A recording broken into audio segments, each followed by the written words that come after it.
कैसे हैं आप सभी। तो आज का हमारा टॉपिक होने वाला है बाल्यावस्था। इससे पहले हम प्री नेटल स्टेज और इन्फेंसी स्टेज यानी कि शेष अवस्था के बारे में अच्छे से पढ़ चुके हैं। तो आज का हमारा जो टॉपिक होगा वो होगा बाल्यावस्था। बाल्यावस्था को इसकी बाल्यावस्था जो होती है इसको बांटा गया है। बाल्यावस्था को सब स्टेजेस में बांटा गया है, जैसे पूर्व बाल्यावस्था, मध्य बाल्यावस्था और उत्तर बाल्यावस्था। लेकिन हम मेनली दो ही पढ़ते हैं, एक पूर्व बाल्यावस्था, एक उत्तर बाल्यावस्था। ठीक है, तो सब आज अभी हम शुरू करेंगे बाल्यावस्था, पूर्व बाल्य अवस्था। तो जो पूर्व बाल्य अवस्था की जो अवधि होती है वह 2 से 6 वर्ष तक मानी गई है। अब इसकी कुछ विशेषताएं होती हैं जिन्हें हम एक एक करके अब डिस्कस करने वाले हैं। तो सबसे पहली होती है, इस अवस्था को पूर्व विद्यालयी अवस्था कहा गया है। जो पहले पेपर होते थे उनमें पूछा जाता है कि किस अवस्था को पूर्व विद्यालयी अवस्था कहा गया है। तो पूर्व बाल्य अवस्था का को जो है पूर्व विद्यालयी अवस्था भी कहा जाता है। लेकिन जब से NEP 2020 आई है उसमें क्या हुआ, ECC ही आ गया, जिसे early childhood care and education, जो 3 वर्ष से शुरू हो जाती है। तो इस अवस्था को, पूर्व विद्यालय अवस्था को या पूर्व बाल्य अवस्था को हम एलिमेंट्री स्कूल एज भी कह सकते हैं, क्योंकि बच्चे की जो शिक्षा है ECC के तहत 3 वर्ष से शुरू हो जाती है। ठीक है। दूसरा है हमारा प्री गैंग एज या टोली पूर्व अवस्था, अर्थात जो बच्चा है वो बल्कि वो अभी अकेले रहना पसंद करता है, तो इसलिए इसे प्री गैंग एज या टोली पूर्व अवस्था कहा जाता है। अगला इसको कहा जाता है खिलौनों की आयु। बच्चा क्या है, बंदूक से खेलता है, और आप सब और हम सब भी खिलौने से खेले हैं। कोई बंदूक से खेला है, कोई किसी घर में वो क्या बोलते हैं उसको, गुल्लक होती थी जिसमें एक ऊपर रखो तो डोगी आता था और वो उसको उठा के ले जाता था। तो खिलौने ऐसे हो गए। कोई जो लड़कियां हैं वे गुड़ियाओं से खेलना पसंद करती हैं, कोई लड़का किसी चीज़ से खेलना पसंद करता है। सब और आप सब और हम सब सभी अपने बचपन में किसी न किसी खिलौने से खेले हैं। तो खिलौनों की आयु भी पूर्व बाल्यावस्था को ही कहा जाता है। चौथा क्या है कि यह अवस्था भाषा विकास की दृष्टि से महत्वपूर्ण है, क्योंकि इसमें क्या होता है, बच्चा जो है अपनी मदर टंग सीख रहा होता है। और हमें लगता है कि हम बच्चे को भाषा सिखा रहे हैं, लेकिन ऐसा नहीं है। बच्चा जो है खुद से ही मदर टंग को सीख जाता है। और यदि बच्चे होती है वो उसको पूरे जीवन प्रभावित करती है। जैसे अगर हम अपने इधर की बात करें तो हमारे यहाँ क्या होता है, जो अगर किसी को कहे बा कहाँ जा रहा, वैसे बोलते हैं, उससे ये नहीं पूछने कि किधर जा रहे हो, ऐसे बोल रहे हैं कहाँ जा रहा। तो इससे क्या होगा, अगला घबरा जाएगा, भाई पूछ रहा है डांट रहा, ठीक है नहीं।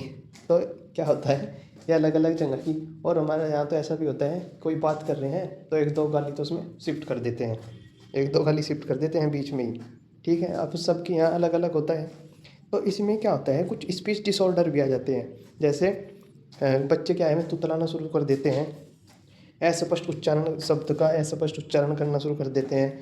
और आपने देखा होगा कि बच्चे जो हैं तुतलाते हैं बहुत से शब्द, जैसे लाइब्रेरी को लाइब्रेरी, लाइब्रेरी को लाइब्रेरी नहीं बोलते, उसको कुछ और बोलेंगे। ठीक है, तो भाषा विकास की दृष्टि से बहुत ही महत्वपूर्ण काल है ये। अब क्या है, अगला है पांचवा हमारा, सामाजिक सांवेगिक दृष्टि से महत्वपूर्ण काल। ये क्या है सामाजिक, इसमें क्या होता है, आपने देखा होगा कि जब छोटे बच्चे होते हैं तब तो लड़का और लड़की को जींस की पैंट पहना दी या सेम ड्रेस पहनाते हैं। लेकिन जैसे जैसे बड़े होते हैं तो जो हमारे घर में बड़े बुजुर्ग होते हैं वो क्या कहते हैं, अरे ये लड़की है अब इसको लड़कों वाले कपड़े मत पहनाओ, इसको, यह लड़की है तो इसको फिरोक पहनाओ। तो क्या है, सामाजिक सांवेगिक दृष्टि से महत्वपूर्ण काल है। ठीक है। छठा है स्वयं केंद्रित या आत्म केंद्रिता। इसका क्या अर्थ है कि बच्चे को लगता है कि मैं ही सही हूँ, बाकी सब गलत है, जो मैं कर रहा हूँ वही ठीक है, बाकी सब गलत है। तो स्वयं केंद्रित होती है। सातवां, फ्राइड ने बालक के निर्माण काल की अवस्था पूर्व बाल्यावस्था को ही कहा है, बालक के निर्माण काल की अवस्था।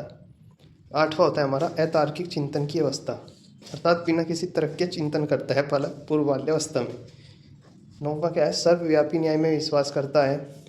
और 10वां क्या है, सुनना बोलना पढ़ना लिखना आदि जो भाषा कुशल होते हैं उनकी आधारभूत समझ इसी में ही आ जाती है। पूर्व बाल्यावस्था में क्या होता है कि सुनना बोलना, थोड़ा बहुत पढ़ना है, आज घर पे सीख लेता है, उसको आ जाते हैं। थोड़ा बहुत पेंसिल पकड़ता है, उसको चलाना सीख लेता है, सही से पकड़नी नहीं भी आए वैसे इस अवस्था में आ जाती है। तो शुरू में वो थोड़ा गलत पकड़ता है, बाद में वो सही अच्छे से पेंसिल पकड़ के लिखना शुरू कर देता है। तो सुनना, बोलना, पढ़ना, लिखना आदि भाषा कौशलों की आधारभूत समझ है। अगला क्या है, जिज्ञासु प्रवृत्ति होती है, उसके जिज्ञासा रहती है हर चीज़ को जानने की, उसे जिज्ञासा प्रवृत्ति होती है सब। अर्थात बच्चे क्या है, बच्चे क्वेश्चन करते हैं। जैसे अगर आप बच्चों कहीं घुमाने ले गए तो पूछते हैं पापा ये क्या है, अपने पापा से पूछते हैं कि ये क्या है, ये पहाड़ कैसे बने, ये सड़क कहाँ जा रही है, बीच में बहुत क्वेश्चन करते रहते हैं। तो जिज्ञासु प्रवृत्ति के होते हैं। बारहवा क्या है हमारा, अनुकरण द्वारा सीखना। अर्थात बालक जो है वो अनुकरण द्वारा सीखता है, यानी कि नकल करता है। जो हम घर में जैसी भाषा का हम इस्तेमाल करते हैं, बच्चा भी उसी भाषा का इस्तेमाल करना शुरू कर देता है। अपनी जो क्रिया है वो ज़्यादातर अनुकरण करता है। ठीक है। अगला है दोस्तों की संख्या, इसमें एक या दो होती है इस अवस्था में। और क्या है, अपोजिट सेक्स यानी कि लड़का और लड़की साथ में रहते हैं, साथ में खेलते हैं। तो ये होती है पूर्व बाल्यावस्था। अब हम बात करेंगे उत्तर बाल्यावस्था की। ठीक है, जो 6 से 12 वर्ष तक की होती है। और यदि हम CBSE की माने तो 6 से 11 वर्ष मानता है CBSE। ठीक है, लेकिन ये प्रश्न नहीं पूछे जाते कि उत्तर बाल्यावस्था कितने होते हैं, क्योंकि ये थोड़ा सा कॉन्ट्रडिक्शन वाला सवाल हो जाता है। तो पेपर में ये बड़ी मुश्किल से ही पूछे जाते हैं। ठीक है, उत्तर बाल्यावस्था तो प्रारंभिक विद्यालय की आयु कहा जाता है। क्यों? क्योंकि अब जो है बालक जो है अपनी प्राथमिक शिक्षा के लिए स्कूल में एडमिशन लेता है और उसकी प्रारंभिक शिक्षा शुरू होती है 6 वर्ष से 14 वर्ष तक की, जिसको हम कहते हैं। तो 6 वर्ष से शुरू होती है तो प्रारंभिक विद्यालय की आयु कहा जाता है। अगला क्या है, अगले की अगर हम बात करें तो ये होता है हमारा गेम पीरियड। जो उत्तर बाल्यावस्था होती है इसको ही गेम पीरियड या खेलों की उम्र कहा जाता था।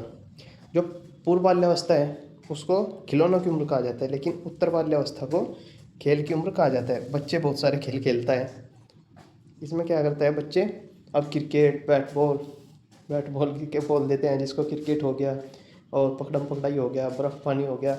आप सब जो भी बचपन में आपने जो भी गेम खेले हैं वो सब इसी अवस्था में शुरू हो जाते हैं। अब आपको अपने बचपन की याद आ रही होगी कि हम कौन कौन से खेल खेलते थे।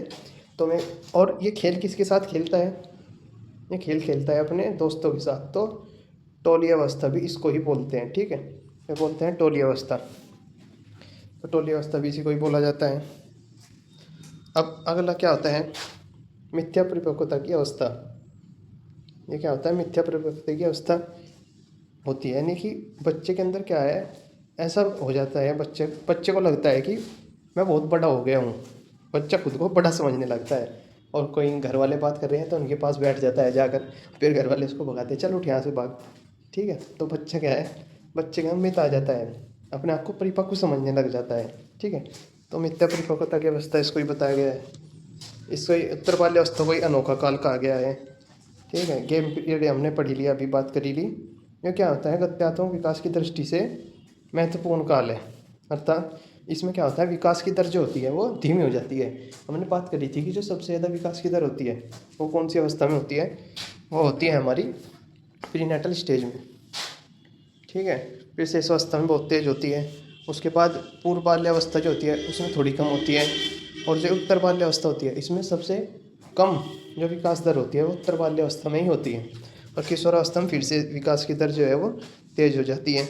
अब हम बात करते हैं कि चलो आप बताइए कि शारीरिक दृष्टि से इस अवस्था में बॉय या गर्ल में से कौन ज़्यादा परिपक्व होता है, तो होता है गर्ल। यानी कि एक तो उत्तर बाल्यावस्था, एक किशोरावस्था में जो है वो बॉय, शारीरिक दृष्टि से बॉय की अपेक्षा गर्ल ज़्यादा परिपक्व होती है। ठीक है, अगला है हमारा नेक्स्ट सेम सेक्स एक साथ। यानी कि जो है इसमें क्या है, लड़का लड़के के साथ खेलता है, लड़कियां लड़कों के साथ लड़के के साथ खेलती हैं। यानी कि आपस में सेम सेक्स वाले जो सेम जेंडर जो होता है वे आपस में साथ खेलते हैं, साथ रहते हैं। ठीक है, इसको ही गंदी अवस्था या डर्टी एज बोलते हैं।